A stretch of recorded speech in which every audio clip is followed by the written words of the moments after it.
Hello, welcome to Psyched Pod. I'm Dr. Liz Dubois Erskine here with my co-host and friend, Dr. T. Watts, and our guest, Melissa Armstrong. We are today talking about overcoming trauma and going from surviving to thriving after different aspects of PTSD, all sorts of layers of trauma. I'm going to introduce our guest in just a second, but want to introduce myself. I'm an executive coach and doing trauma-informed work with business leaders. And my co-host here, Dr. T. Watts, is ... I am a Marine Corps veteran. I also deal like in the business realm of things, dealing with all kinds of different entrepreneurs and stuff. uh, we're going to say pod. This podcast exists to have real conversations about leadership and mental health, the nitty and the gritty that doesn't get talked about in sanitized versions of conversations about wellness, about work-life balance. We're here to talk about mental illness, overcoming different challenges and mental health obstacles, and finding your way forward as a leader. So we're going to have a quick disclaimer, and then I'll introduce Melissa. This is a podcast about mental health, but we are not giving any sort of mental health advice specific to your situation. Please don't go on your meds, off your meds, anything like that based on what you hear here. If you are in a place of crisis, please call 988 and get some good direction. So Dr. Watts and myself are not medical doctors. Melissa is a nurse, but we're not here to give you specific medical advice. We're here to have a conversation. So with all of that out of the way, Melissa, welcome. We're so glad to have you. Thank you. I'm really excited to be here.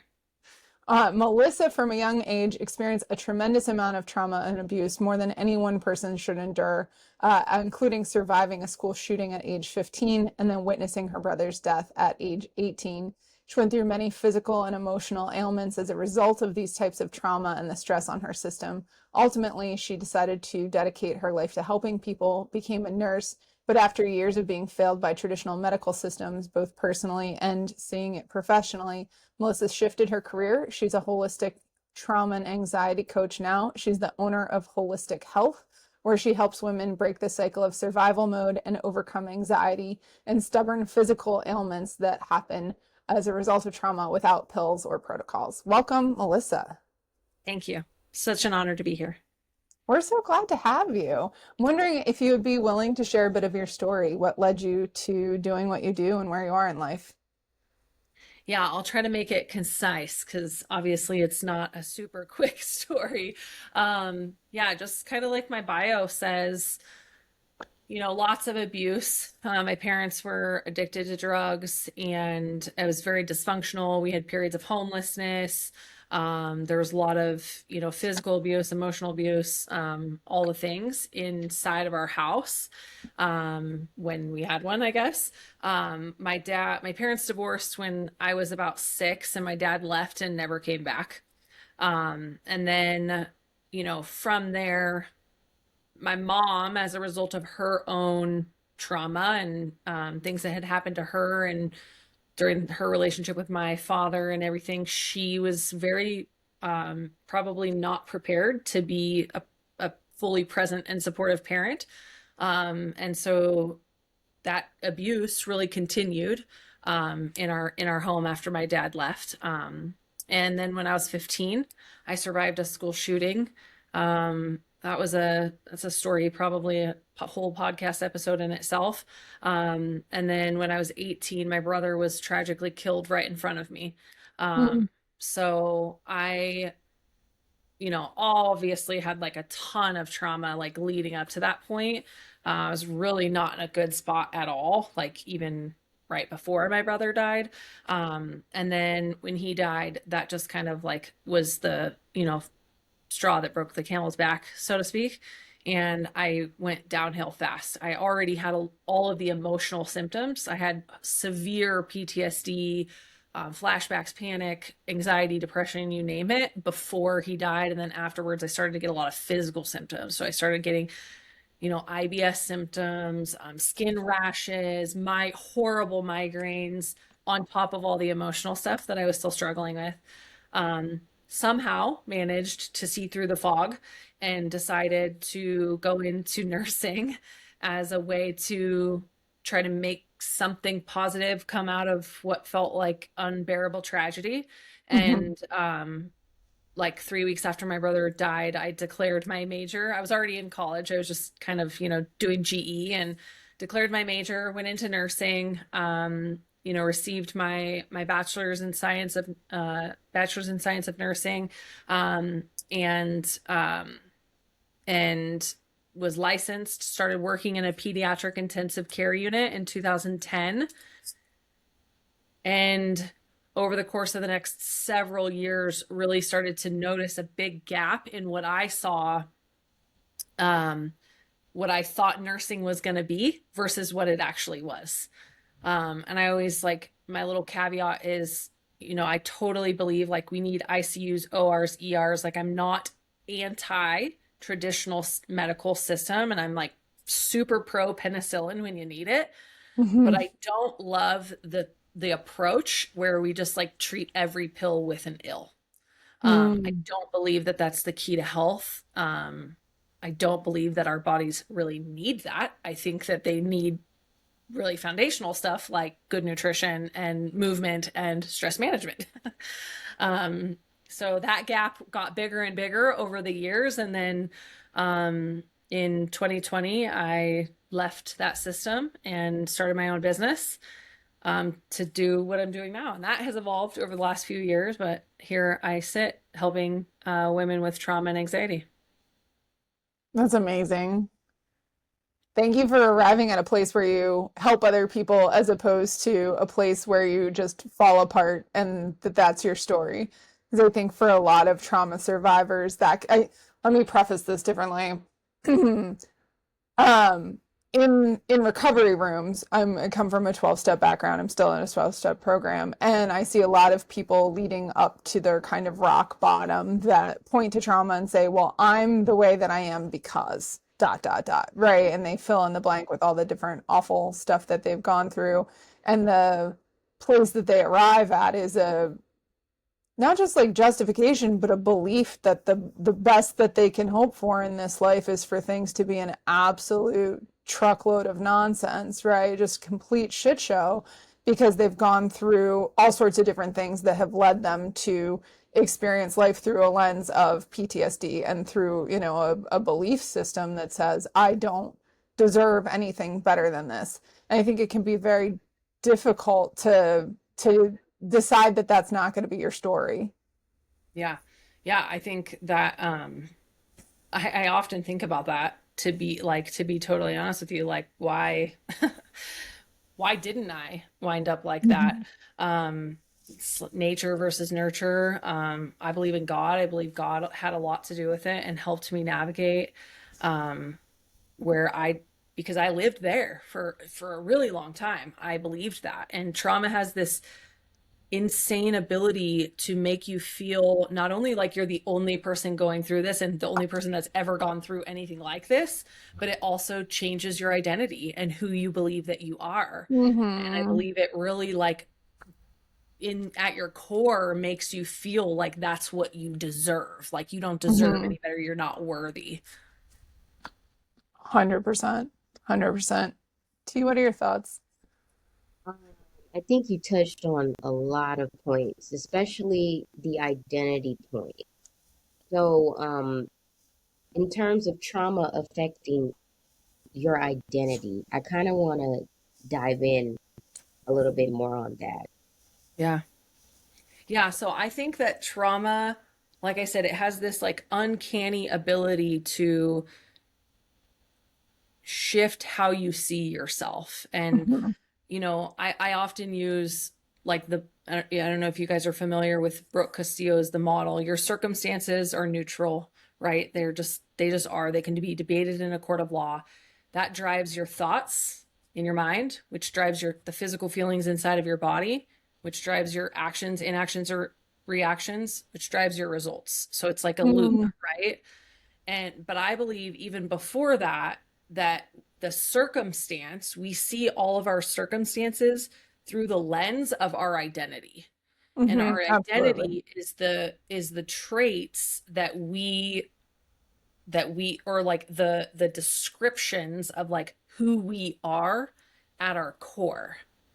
And in my work with, in my own personal journey, obviously, but also in my work with other women over the years, every woman I ever work with, her core wound is I'm not worthy, I'm not lovable, I'm not enough, like some variation of that, right? Mm-hmm. And trauma does that. Like Gabor Mate says it best. Trauma is not the event, like it's not the experience, it's not it's not the thing that happens, but it's what happens inside of you as a result of that event. So your Mm-hmm. story doesn't have to be super crazy. Like I know my story is kind of crazy and it takes people, back sometimes. Like trauma can be, getting made fun of in second grade. It can be, your parents divorcing, even if it's amicable, and then you're going back and forth to mom and dad's house, can be getting in a car accident, like a minor car accident, even,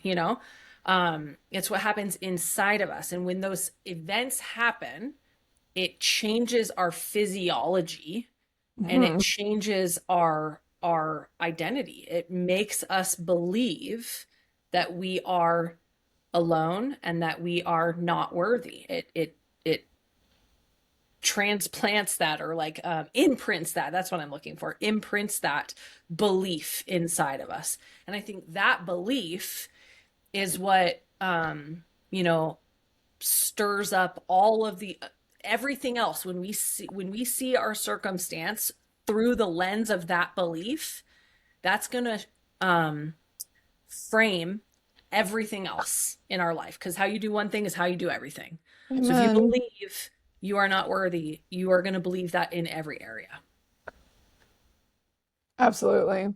Yeah, I think as you're saying, trauma can be it's the chemical reaction between a circumstance and your internal kind of flora and fauna, if you will, right? I always like to think about it as like some event, right? A neutral event is vinegar, right? And if you've got baking soda inside of you, right? However your physiology is such, like it's going to result in a chemical reaction that has a negative consequence on how you see yourself, the behaviors that you allow yourself to engage in the world, right? And what you expect others to treat you as, right? And so what was traumatic for you might not be traumatic for me, and vice versa.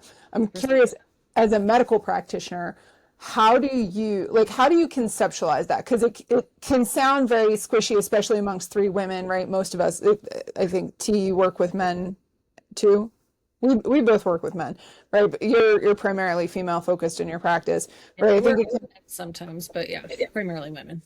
yeah, I think it can be really easy to write off conversations about trauma when we talk about not being enough and not being worthy, when it's women having those conversations. How do you, as a medical practitioner, think of this through a lens of not just like choose joy and gratitude and all that sort of fluffy stuff? Yeah, yeah. I love that question because that stuff doesn't work. The affirmation, I actually joke, like I say a lot, like shouting affirmations in the mirror doesn't work. And the reason why it doesn't work is because trauma affects your biology. Your Mm-hmm. body always keeps the score. So it doesn't matter if you're staring in the mirror and you're like, I am worthy, I am beautiful. Like if your body doesn't believe it, then it doesn't actually get you out of that trauma response. Right. So I personally use somatic work. Mm-hmm. So soma is the Greek word for body. So it really just means like the other thing that trauma does is it disconnects us from our like physical body, from our experience, Mm-hmm. human experience inside of our body. And we spend a lot of time living in our head, Right. and never really paying much attention at all to what's happening below the neck. And that is, I think, the one of the keys in helping women recognize the patterns that they're stuck in, because the trauma, we could talk about the nervous system and how that trauma is imprinted into the nervous system. But when you're living in, when you're in fight or flight, most people know what fight or flight, that's your, sympathetic nervous system. You have a chemical response inside of your body. You're surging adrenaline, cortisol. Your body is mounting a physical response to an external trigger that it senses as danger. So in the old days, it used to be a saber-toothed tiger. Now it's like driving on the highway or like reading an email from your boss. And when you have trauma, that response becomes like chronic. So you respond that way biochemically, even when that thing is not actually dangerous. It's just an email. And when you can extrapolate that, like when you have that physical response where you're surging adrenaline and cortisol, like those are catabolic hormones. Mm-hmm. They break down your body, your muscle, they break things down. They're breaking down glucose. They're trying to mount that response. So when you when you get stuck there, that's when the physical symptoms start to arise. So if you're not paying attention to what's going on in here and you're not noticing, like, wow, like my heart is racing or I'm breathing fast. Like, why am I breathing fast? Why is my heart racing? Why do I feel like I'm going to jump out of my skin? Then you're like you can just live there if you don't recognize it.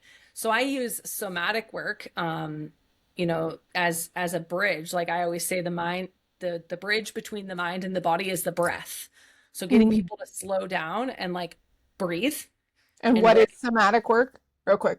Somatic work is just like the connection between the mind and the body. Like any type of soma means body.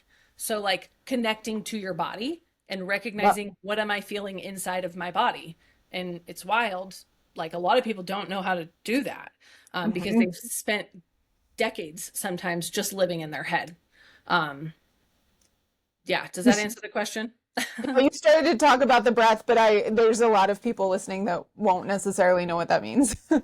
Just breathing, like just taking a deep breath. Oh, no, that they wouldn't necessarily know what somatic work means. Oh, okay, yeah. Okay, so breath work is a way to get back into the body? Yes.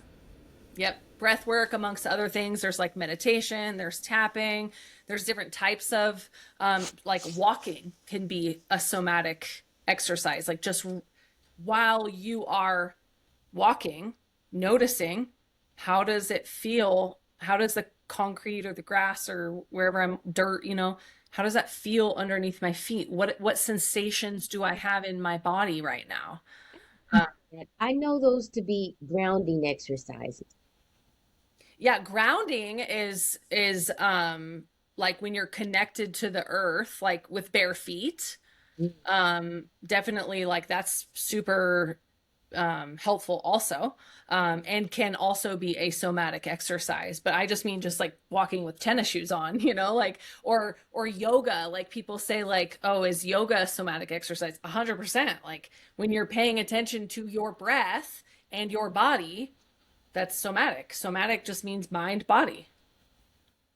Love it. What would you say to a leader who's listening to this? Maybe they own their own business or they run a company and they've got people under them that are, we are all impacted by varying aspects of trauma, right, to varying degrees. What would you say to that person who's listening to this and is like, what? What does that even mean? How does this apply to my company? This is just nonsense, malarkey, fluffy stuff. Yeah. I would say, yeah, it's definitely not. Like neuroscience has shown us that this is real. We see these physical responses, we see these behavioral responses over and over again as patterns show up in people who are traumatized. So it behooves you to like recognize the connection between if you are a leader and you have employees or you have, people that you're managing, it behooves you to understand that there is a connection. And that doesn't mean that they're like, you have to like, baby them or be like, oh, honey, like that's just recognizing it and allowing every human on the planet just wants to be seen, heard, and loved. Like that is our primal desires Yep. as human beings. So if you can create a space where somebody just feels seen, like that alone can make a massive impact in not only their life, but like the function of your organization. Yeah, 100%. And I think to your point, like it doesn't mean you have to like coddle them or be, oh, Yeah. poor baby or anything. I think a lot of the identity components in terms of recovering from trauma come down to, can you see yourself as someone who is strong and powerful, and can you have reflected back to you that power and that agency? And I think as at least I'll raise my own hand, like my playground for feeling amazing about myself is in my work life. I'm a good mom and I like to think I'm a good wife and all these other things. But for me, when I'm like doing work, I'm just like, oh, look at me. I'm just like killing it. Right. And if someone were to come to me and be like, oh, you poor baby, like I really struggle with some symptoms of PTSD from time to time. And if someone were to come to me and like invalidate that space in my life by being like, oh, it's okay, precious little pookie poo. You don't have to, show up for your job, or, you're not capable of showing up for your job because you're struggling with X. That would be, counter to me being able to, I don't want to say get better, but live peacefully alongside my symptoms. That's how I kind of choose to envision mine, is like this big fluffy dog, and like sometimes the dog gets out of hand, and like usually my symptoms and I kind of coexist pretty peacefully. But that invalidation that could come if you as a leader were to say, to someone in your staff who was really screwing up, being like, oh my God, are you traumatized? Versus, I see you as capable and powerful in this role. What is it that you need from me in order to really excel right now? I see Yeah. you not excelling. Yeah, 100%. I couldn't agree more. Like, I think as a leader, like your role is probably not to be like, some people might need some of that sympathy. Some people wouldn't need it, right? Like for you, it would not serve you. But like as a leader, like that's not your role, but Right. your role can be to see, like you said, see them in their own power and ask like, how can I support you so that you can excel?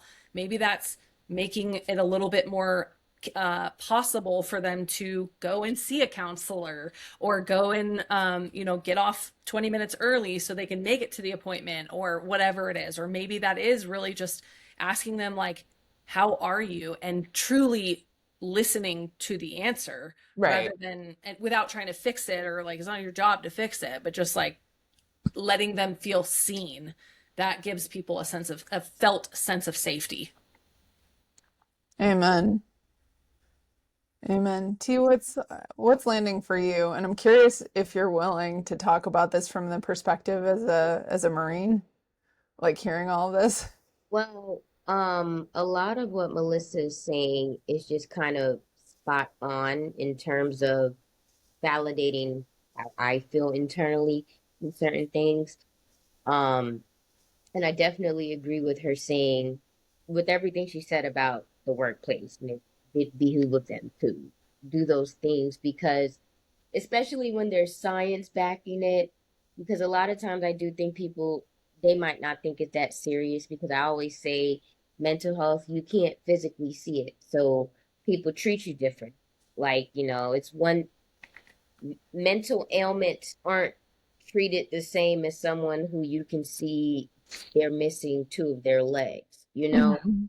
And I think I think that sometimes people don't necessarily get the help they need because it's not taken as seriously. So I just really like the facts that you put on the table, that there is a science that's backing this up. This isn't just, I mean, we know that, but I don't think that that's known for Yeah. across the board for a lot of people. Like there is facts that this will affect this person and their behaviors, and they will have real challenges. And one thing, I'm kind of curious on how you navigated your traumas, because you had some really big traumas at a young age. And so I'm wondering, I know you kind of turned to nursing and wanting to help people, but like, was there anything that you did previously or what you had to do to get through nursing and kind of like, was there ever a point in time where you had a realization like, okay, this is affecting me and I've got to do something about it? Yeah. Well, initially, how I handled it was not well. I numbed a lot. I used drugs and alcohol to escape from it because it was too painful. And if I'm being totally honest, I think that like that actually like probably prevented like me from trying to take my life because I was Mhm. so not in a good spot. Um, like the panic that I had and the flashbacks that I had in the years after the shooting and then again after my brother's, you know, witnessing my brother's death, like I couldn't unsee it, you know. Um so he died when I was 18 and I spent years really struggling with that, like to the point of, you know, I couldn't go to Costco because I literally couldn't go any to like function in life. Somehow, um, I was able to kind of compartmentalize like life and college and like my education. So I was able to still do nursing and excelled, but I was struggling big time with my mental health, with my physical health. And, you know, I saw doctors during that time, and like never once was I asked, you know, about anything about my past. It was just like, oh, you have anxiety. Here's, you know, this prescription. Oh, you have IBS. Here's this prescription. Oh, you need, you know, to go see a counselor, which I did. So I saw, you know, lots of medical doctors. I saw lots of counselors. And then when I was 24, I was coming out of a horrible panic attack one day. And my now husband, then boyfriend, said to me, gosh, like, I feel like if you could just calm down a little bit. He was saying it in a very loving way, but he was just reflecting to me, like, he said, I feel like you're always like way up here. If you could just like be a little bit more down here, I feel like you would feel so much better. And like he is in construction, he had no medical knowledge whatsoever, and he said, I just like, maybe if you tried to like meditate or something, you know, like maybe that would help you calm your mind and like come down a little bit. um you know, and at that time I was drinking a lot of alcohol, um and you know, obviously that wasn't helping.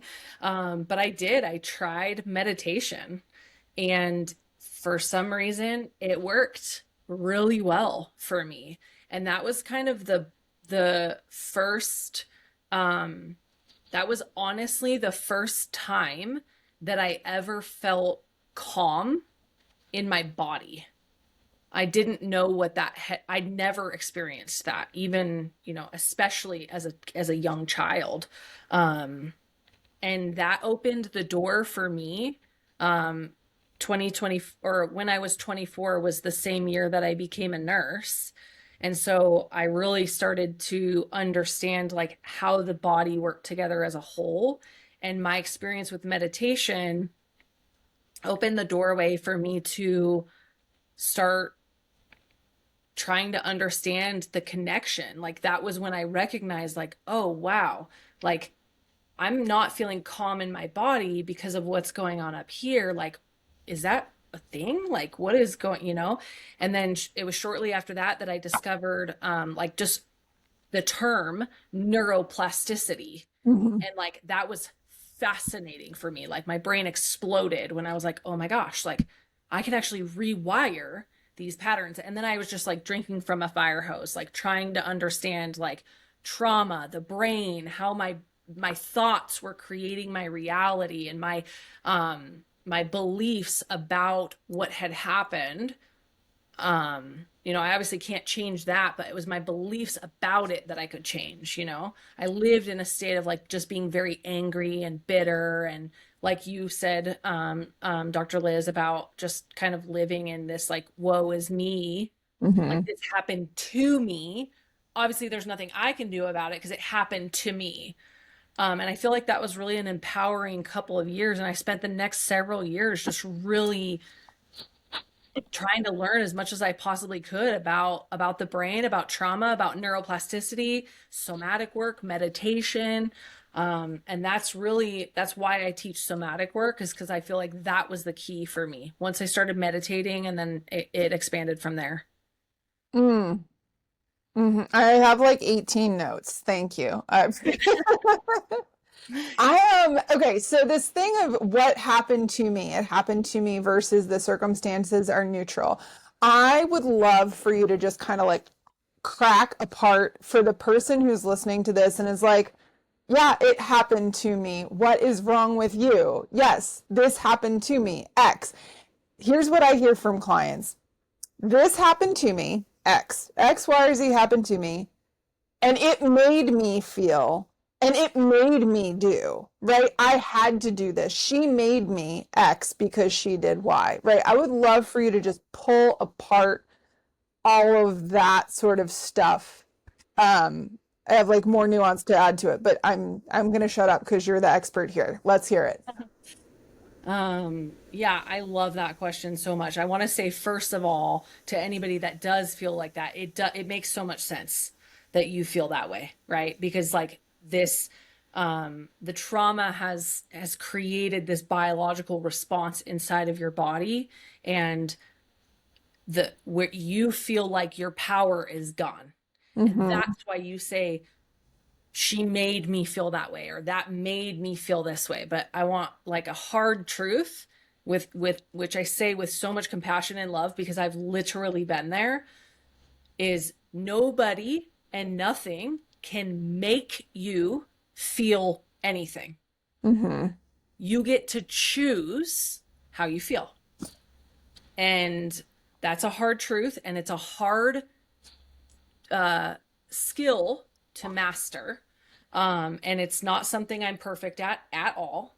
It's definitely a journey, not a destination. But with regard to like, the circumstance is being neutral, I like to use my brother's accident as an example. So I'll kind of walk you through two different lines of thinking, right? So how I used to think about, so the circumstance is my brother died, right? That's neutral. Your circumstances are neutral. They're not positive, they are not negative. We assign value to them by the thoughts we think. Yeah. So the circumstance can be debated in a court of law. Like today it's like 65 degrees outside. It's Wednesday. My name is Melissa. My brother died. Those are It's not facts. Wednesday. It's not Wednesday. Oh, it is Thursday. You're right. So Fact. those are facts. They can be debated in a court of law. They're not positive or negative, they're neutral. Now, the thoughts that you have about that circumstance can be like, what I used to think about my brother's death is like, this is horrible. This is the worst thing that's ever happened to me. How will I ever move on? I miss him so much. This can't possibly be happening, right? Like anything like that, like very sad, right? The feelings that created inside of my body were feelings of disempowerment, dread, despair, depression, anxiety, frustration, anger, all those things. That leads to your actions, inactions or reactions. For me, actions were drinking a lot of alcohol, smoking a lot of weed, blowing up at my then boyfriend, now husband, not doing things that were serving me, like, going for a walk, a lot of inaction as far as like my own health was concerned, not chasing my dreams, although I was in nursing school, so that was a little bit of an anomaly. But, and then the results is like I was getting a whole lot of confirmation that my life is so hard. This is the worst thing that ever happened to me. This is very difficult, right? Yeah. So that's the pattern. So now, which is not something that happened overnight, something that I worked at to believe, the circumstance is the same. My brother died, right? Now, when I think about that, my thoughts are, yes, I still miss him. That's still a thought that I have.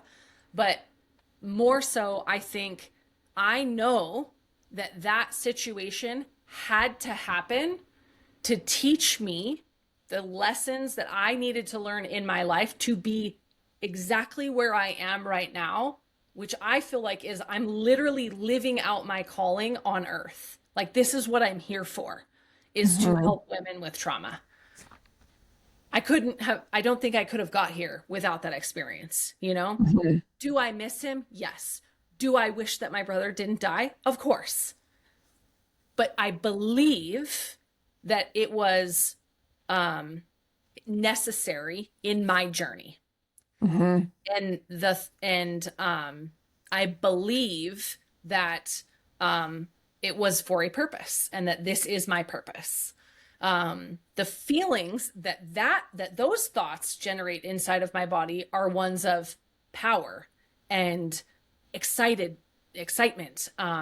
anticipation, right? Like I'm excited. Yeah. I'm, oh my gosh, like this is my calling. Like actions. I put myself out there in really vulnerable situations with strangers on the internet and talk about my story. I speak on stages and share my story. Like, the fear is still there. Like, you always kind of feel like an imposter, and I always kind of feel like, well, how am I even doing this? But like it is, right? And like, people resonate with my story, and so I continue to share it. I continue to put myself out there. Those are the actions that I take. The results is that it confirms my beliefs about that circumstance. Is like, see, you talk to people and people are like, oh my gosh, your story is so powerful. Like, thank you for sharing. And I'm like, dang, like, okay, cool. So I should share more, right? Thought confirmed. And the loop just goes around. So like, you can see, like, you get to choose. It doesn't mean, like, I still miss my brother, but I also know that it was part of my journey. And those two things can exist at the same time, but it no longer controls my like thoughts, feelings, and actions. Right.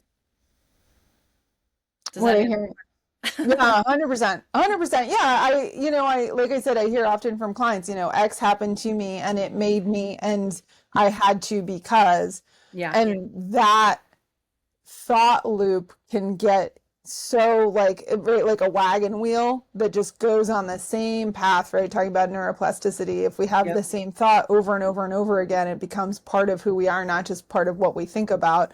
And what you're saying is I've tipped myself over into a place where the thought that I think, the thought that comes most naturally is, this thing happened and it served me because, right? I've made something out of this. I didn't want it, but here it is. And because of that, I created something else that couldn't exist without it, right? And that's where you take your power back.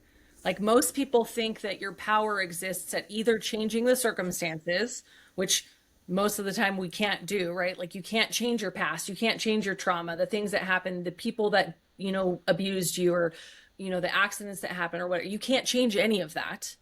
Or they think that they need to change their self at the level of their action. Like, oh, if I just work harder, or if I get people to recognize, that this happened to me, then I'll feel validated and then my life will be easier. Or if I just, people with weight loss, like, oh, if I just calorie count, or if I just work out harder, right? Like, but that's actually not true. You don't change your life at the level of circumstance or at the level of action. You change your life at the level of thoughts and feelings. That's how you change it. Because you can't change the circumstance. You can't change, you can move to a different place, but if you still have the same thoughts, you're still going to be in the same spot. Right. Even if geographically you're in a different spot, Same thing with finance. Same thing with finance. That's why people can win the lottery and then be broke a year later. Right. Because they don't believe that they are somebody who deserves to have that money. Their thoughts and their feelings about money are controlling their actions. It doesn't Yep. matter. The circumstance is different. They won $100 million, right? And now they're broke. Why is that? Yep. Because they fundamentally don't see themselves as the person who is the kind of person that has that money, right? And Exactly. when we They get into can't these, hold it. Yep. Oh my God, I feel, yes. T knows because she's worked with me before. I'm like, so much of what's coming out of your mouth is what comes out of my mouth. And it's very, it's just fun and gratifying to hear a practitioner speak in this way. I am curious to know what kind of advice would you have for someone that feels like they are stuck in a disempowering loop? Yeah. So um, my first like piece of advice is, or my first, I guess, thing to say is like, you're not alone. We have all been there. And it happens. It happens. So the best thing that I think that you can do for yourself is to offer yourself love and compassion, knowing that it happens to all of us, right? Like we've all been in situations, we've all been in seasons in our life where we feel stuck and we feel, you know, not able to move forward. My advice would be to start taking your thoughts, start recognizing your thoughts and your feelings so that you can take your power back. Mm-hmm. So you start a lot of times, like I said, like you change your life at the level of thoughts and feelings. Most of the time, in my experience, people can't actually connect with the thought right away. They connect more with the feeling, which is Amen. why I use somatic work. So I think like offering yourself, especially in today's 2026 when we're like, so overstimulated and social media and lights and schedules and this and that, and notifications, offering yourself love and compassion and then allowing yourself to slow down for like 30 seconds a day to just breathe and connect to your body and ask yourself, what am I feeling inside of my body? Not what emotion am I feeling, but what am I physically feeling? Do you feel tightness? Do you feel tension? Do you feel emptiness? Do you feel sharp pain? Do you feel like, what do you feel? Where? Don't try to change it. Just recognize it and give it a little bit of attention. That can shift things. I always say awareness is the first step. You have to know what is going on so that you have the agency to change it. And once you start recognizing the physical feelings, you can ask yourself like, oh gosh, like, I'm feeling, for me, anxiety shows up kind of as like I just imagine like a ball that like moves around really fast and like, so like if I was feeling that feeling, I would like put my hands, I feel it in my abdomen a lot, like my belly. I'll put my hands on my belly and just like close my eyes and be like, oh wow, like I feel that like anxious feeling again. And it feels kind of like empty and chaotic and really rigid. Like, wow, where's that coming from? Like, what are the thoughts that are preceding that feeling, right? And the answer doesn't always come right away, but sometimes just checking in with that feeling over and over and over again, one day you're just going to wake up and be like, oh my gosh, I was just like talking crap to myself all day about like what a terrible mom I am because I yelled at my kids 3 weeks ago. Like, oh, Right. it makes sense that I'm feeling anxious because I'm telling myself subconsciously that I'm a bad mom, right? And you have to bring the subconscious to the conscious so that you can change it. Awareness is always the first step. That's a really long-winded answer, but my recommendation, my advice is to connect with your body. Hmm. I love it. T, what are your thoughts? Oh, you're on mute. Can you guys hear me? Yeah. It kind of makes me think because I know earlier you were saying positive affirmations, they don't necessarily help, but I'm kind of hearing that you do still have to speak to yourself in a way that's positive. Absolutely. Positive affirmations alone don't work because Okay. your body doesn't believe it. So when you can connect the body to the body and Mhm. actually give yourself some love and compassion, because so many of us are so good at just like talking crap to ourselves all the time, and we just never we'll give grace to somebody else, but we won't give grace to ourselves for the same thing, right? Like somebody else messes up and you're like, oh girl, it's okay, you messed up. Like, but if you mess up, it's like doomsday, and it's like, how dare you mess up, to ourselves. So offering yourself a little bit of love and compassion and grace, like we all need that, right? Because we're not perfect. Nobody is, right? Um, yeah, so I think you do have to talk to yourself from a place of love. Like force and pressure and condemnation, like that's nothing good comes from that ever. Hmm. Yeah, absolutely.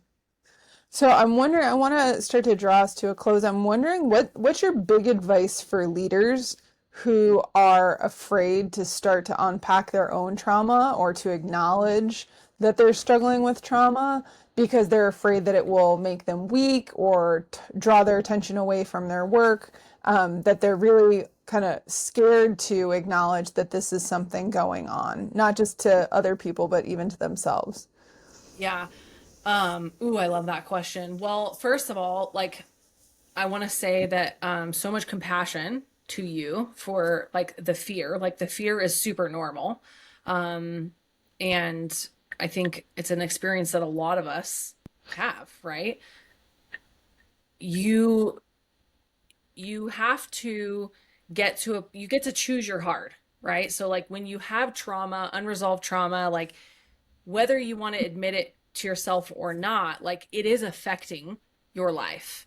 And they say, like, if you don't deal with your issues, it rests in your tissues. So, like, you might not be Mhm. having physical symptoms now, but ultimately, eventually, like, stuff it down long enough and, like, you're going to have physical symptoms. Like, Gabor Mate does a lot of work on, like, autoimmune stuff in women. And they say, like, 92% of autoimmune conditions are actually uh, in 90% of women who have autoimmune conditions, they also have trauma that they never dealt with.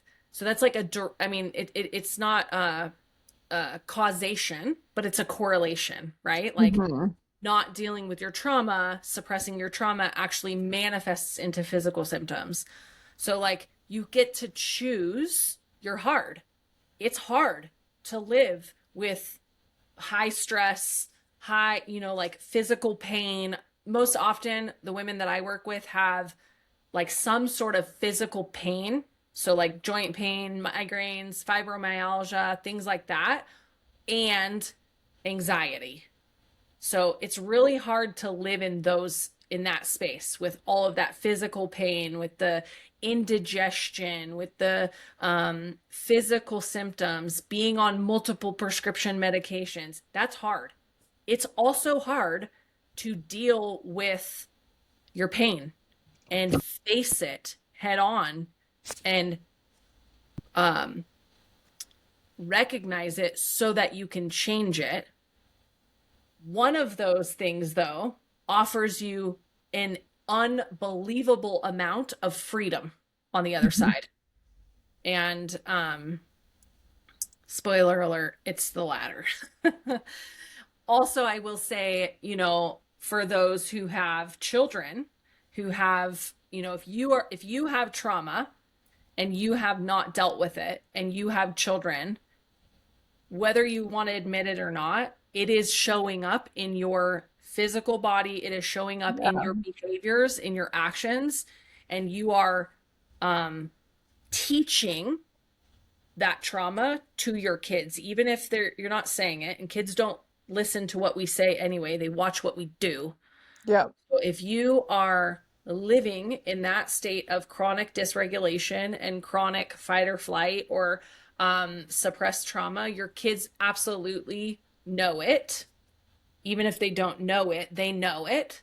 And that's not to shame you or guilt you or anything. That's hopefully to empower you. That they say, Mariel Bouquet has a great book. It's called, oh gosh, the name escapes me. Mariel Bouquet, Dr. Mariel Bouquet. What is it called? Intergenerational Trauma, I think. I could be wrong. Don't quote me on that. It's a fantastic book, but she says that if you heal your own trauma, that you heal 7 generations in the future and 7 generations in the past. The best thing that you can do for not only yourself and get that freedom on the other side, but everybody else that you know, your kids, your husband, your spouse, your your employees, everybody, the best thing that you can do is heal yourself. Wow. I love it. I love it. T, do you have any thoughts before I ask a couple final questions? No, I appreciate everything that you said today, Melissa, because I think that you dropped some really good gems. And I love that a lot of what you said is backed by facts. So, and I just appreciate that. It was an honor to be here and share. Thank you so much. The book is called Break the Cycle, by the way. I just had to look it up. Okay. Okay, what a good segue. Look at you. I was about to say you've referenced 3 different authors. So we've got Mariel Bouquet, we've got Gabor Mate, we've got The Body Keeps the Score, which is written by, I forget whom. Dr. Bessel van der Kolk. That's right. Okay. So Super great book. That's a hard read, but very if you're interested in learning, the kind of the science and the brain part about like what's going on behind. I'm reading it right now actually for like the 5th time, and it's like every time I read it, like my mind is blown and I learn something new.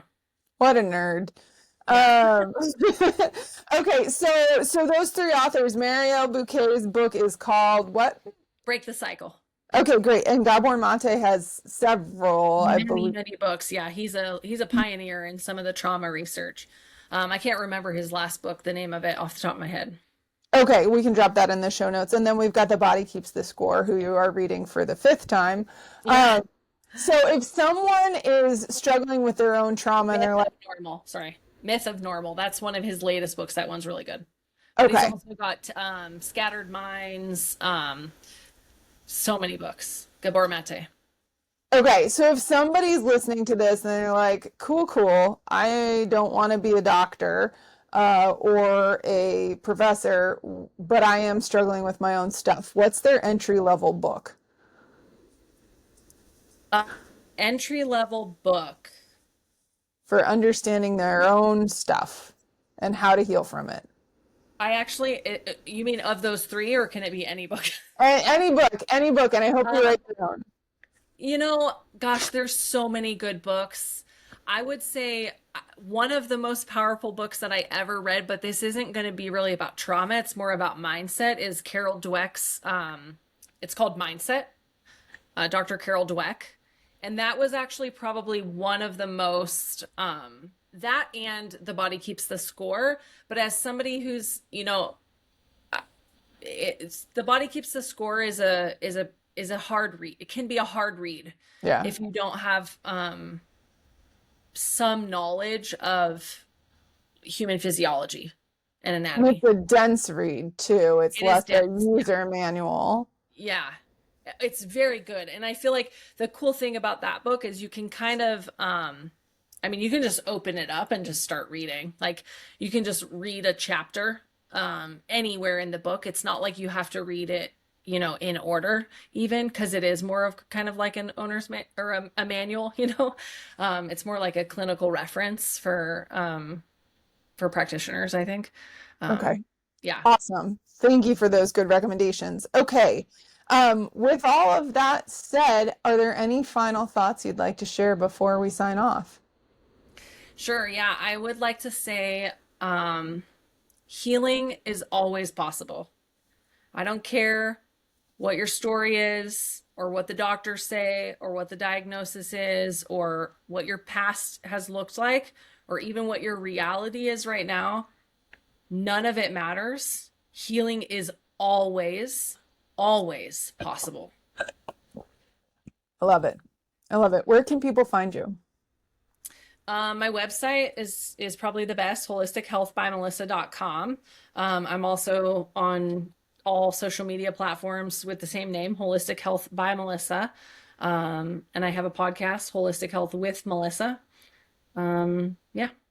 Okay. And do people work with you one-on-one or as a group or anything in between? Yeah, both. I have a lot of like free stuff on my website. I do a free workshop like every other month. I've got one coming up in 2 weeks.